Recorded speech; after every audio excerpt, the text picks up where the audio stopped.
The Family Table Teaching Kitchen presents Eat Healthy, Be Active, Workshop 2. The production of this video was funded in part by USDA's Supplemental Nutrition Assistance Program through the PA Department of Human Services. This institution is an equal opportunity provider.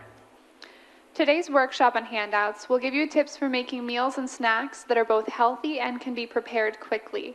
This workshop is based on the Dietary Guidelines for Americans and the Physical Activity Guidelines for Americans. The Dietary Guidelines provide science-based advice for making food choices that promote good health and a healthy weight and help prevent disease. The Physical Activity Guidelines provides recommendations on the amount, types, and level of intensity of physical activity needed to achieve and maintain good health. If you haven't already, pause your video and go download the handout for today's lesson. The handouts start on page 15. The learning objectives for today's lesson include: identify 3 tips for preparing meals quickly and how to stock your pantry, identify 5 ways to make healthy selections when eating out, and describe how to use a slow cooker to prepare easy, healthy meals. Hello and welcome to the Family Table. The Family Table is a teaching kitchen owned and operated by the Salvation Army Harrisburg Capital City region. My name is Megan Zook, and I'm a registered dietitian and the Community Health and Nutrition Coordinator for the Salvation Army. Welcome back. This is the second video in the Eat Healthy, Be Active curriculum. If you haven't watched the first video, which talks about saturated fat, sodium, and added sugars, please stop this video and go watch that one first so that you're all caught up. Then come back and watch this video with us.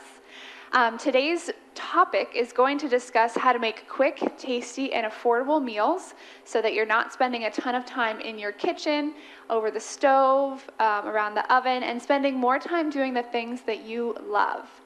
Just as a reminder, this video is intended for adults ages 18 and older. Now, a couple of reminders before we get started with our lesson today. First, please like, comment, and share this video so that I know that you're with me here today. Second, if you haven't already, please go to our Facebook and Instagram pages and like those pages as well. Okay, now as a brief warm-up before we get into our lesson, I'm going to ask you some questions about how you are as a kitchen manager in your own home. All right, so I have 3 questions for you. If you have a piece of paper and a pen close by and you want to jot down your answers, you can reflect upon these questions during our lesson today. So the first question I have for you is, how often do you plan your meals in advance?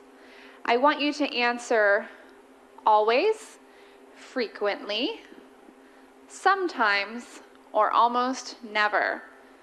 So how often do you plan your meals in advance? Like you plan a week ahead or a few days ahead. And the second question I have for you is, how often do you prepare portions of a meal in advance? For example, how often do you cook chicken off ahead of time so that it can be used in a meal later in the week? How often do you prepare rice or prepare cut up vegetables so you can use them quickly for a meal later in the week? Frequently, almost always, sometimes, or never. Okay?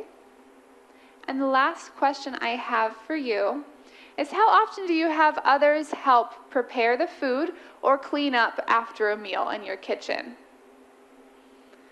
So please jot your answers down to those questions. I won't be quizzing you on any of those. I just want you to be reflecting on these questions as we enter our lesson and talk about the topics that we have for us all today. If you answered frequently or always to all of those questions, you deserve a gold star. You're doing really great trying to make sure that you're taking advantage of all the tools and tips and tricks so that meal times aren't stressful in your house. If you answered sometimes or never or, frequently but not all the time to some of those questions, well, you are in luck, because today's lesson is going to be talking about how to make quick, tasty, affordable meals that are healthy for you. So let's get started. Our first handout is about 3 people who have tips for how to make speedy suppers. Greg likes to stock his pantry with whole wheat pasta or brown rice. He also thinks that it's a good idea to stock cans of no salt added tomatoes and fruits, packed without the sugar. Greg also likes to cook with dried spices to make his dishes taste good.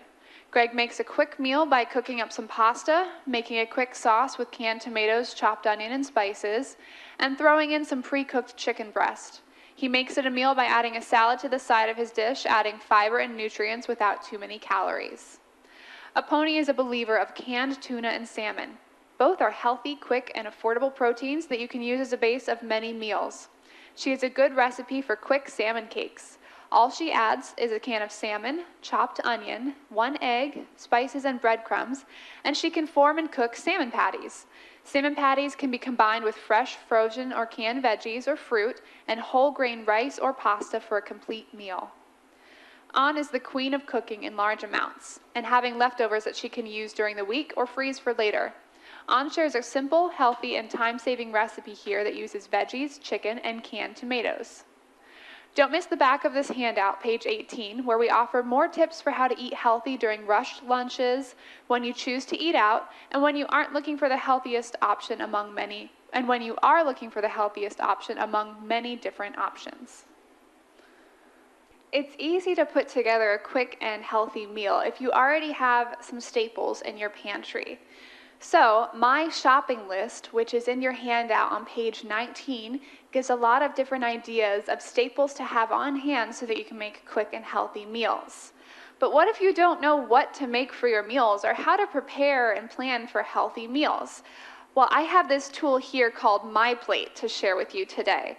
MyPlate is a great visual that shows you all 5 food groups, and it shows you how much to eat of each food group. So you can put together a healthy meal by using this as your guide.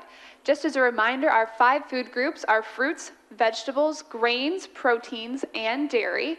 And as you can see here, this plate shows that half of the plate includes fruits and vegetables. So you see they take up an entire half of the plate. Do fruits and veggies take up half of your plate at home? You can also see on the other side of the plate that protein takes up a little less than a quarter of your plate, and grains take up a little more than a quarter of your plate. You can also see that we have dairy represented on the side here in the form of a glass of milk, a container of yogurt, a little cup of cottage cheese, or another dairy food group item.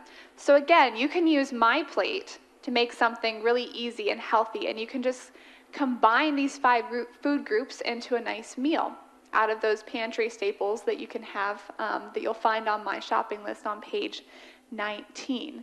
So, for example, you could create a meal like, what if we wanted to have breakfast for dinner?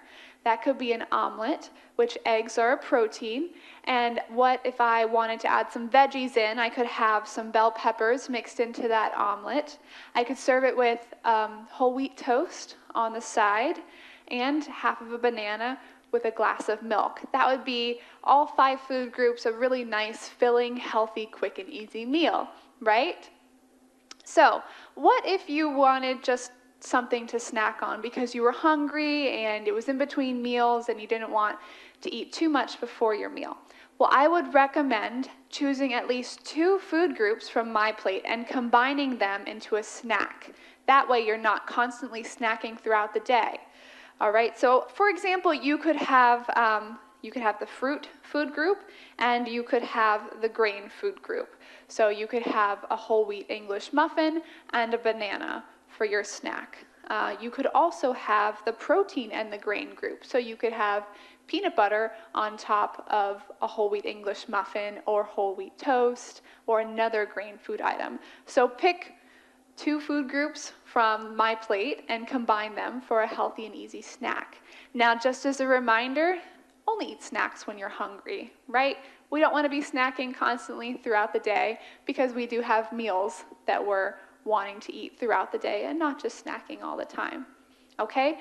You can find more snack information on page 29 of your handout.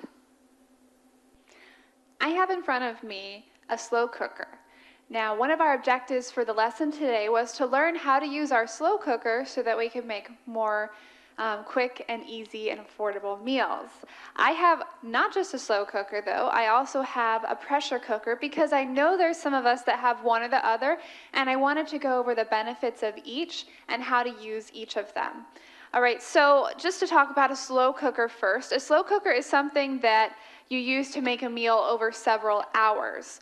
A pressure cooker is a machine that you use to make a meal in a matter of minutes. A pressure cooker does have some specifics with how it's supposed to be used, so please, for your safety, before you use a pressure cooker, read the instructions for how to use by the operator. A slow cooker is something that if you wake up in the morning and you have some extra time and you think, oh, I'm going to prep a really quick and easy meal. I'm going to put it in the slow cooker. It's going to cook while I'm at work. And then as soon as I come home and open the lid, the meal is going to be ready and we're all going to be ready to eat. So that's how you should use your slow cooker. Your pressure cooker is used in a situation where you didn't prep the meal before you left for work. You come home. Your kids, your spouse, they're kind of asking you, I'm hungry, I'm ready to eat, what's for supper? And you need to have something ready really quickly. Your pressure cooker can make the same meal that your slow cooker can make in a matter of minutes. So there are wonderful benefits to using both of these machines, and you can use the same recipe in both. You just have to plan your time a little bit differently. Both are great tools to use so that you are not standing in your kitchen at your stove for an hour, for 30 minutes, kind of getting dinner ready. It's something that you can put in a healthy recipe in your slow cooker or your Instant Pot. You can just put it in there and you can step away and not worry about it and come back when it's done cooking to a wonderful meal. So I'm going to show us how to make a simple and healthy meal using the pressure cooker today. If you want some more recipes to use in a slow cooker or a pressure cooker, I believe the end of your handout that talks about slow cookers has some more recipes that you can try there. So we're going to switch over to the other camera angle, and I'm going to show you what I'm going to put in our really simple pressure cooker meal.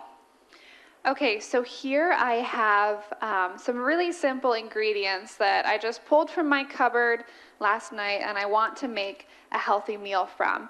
So I have some thawed chicken breast, a pound of thawed chicken breast.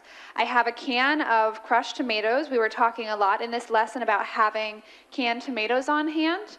I also have some vegetables that I pulled from my fridge that were kind of leftovers from other recipes that I didn't end up using all of. So I had an extra onion, I had a few extra carrots because I always have a bag of carrots that I really struggle to get through and use. So I cut up the carrots.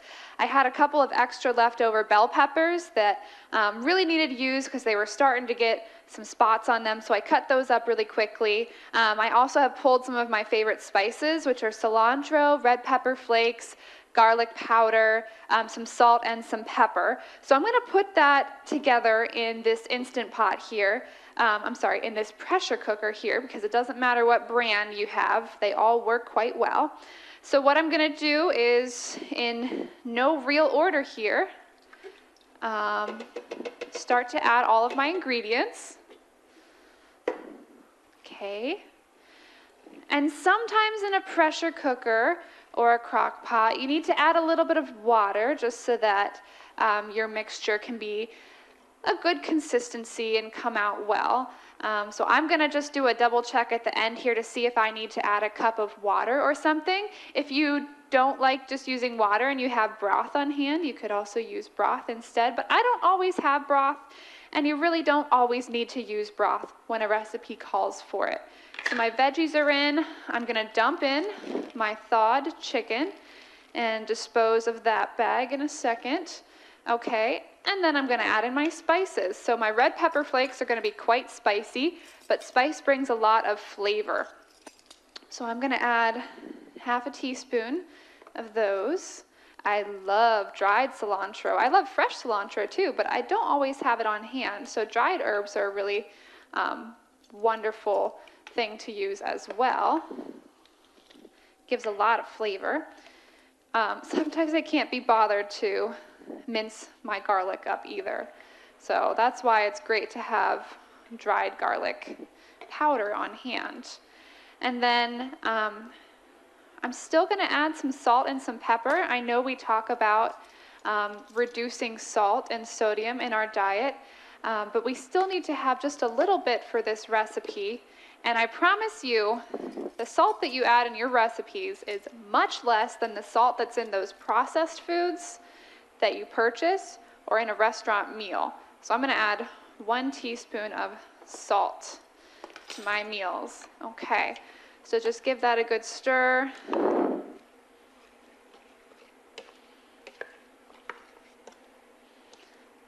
And it looks like I will add 1 cup of water here because I don't want, when the pressure cooker gets nice and hot, I don't want anything to burn. Let me grab my liquid measuring cup.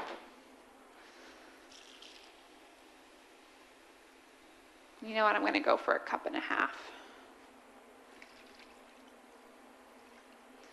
Okay. So I'm going to stir everything up there together. Doesn't that look good even before it's ready? I know this is going to be a good, healthy, simple meal. Just stick my lid on here.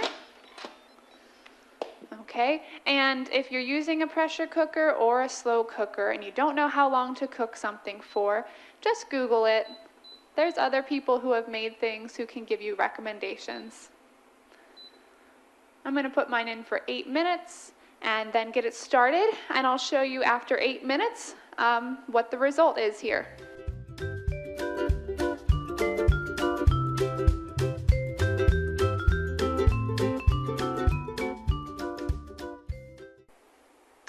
Okay, so I just took the lid off of my pressure cooker here, and you can see that I have a nice stewy mixture of healthy vegetables, and my chicken is all cooked up here. So what I'm going to do to make this more into a stew is I'm going to take 2 forks and shred my chicken, which the chicken is just so tender when it comes out of a pressure cooker. You can see how just easily it shreds. Just be careful not to splash yourself.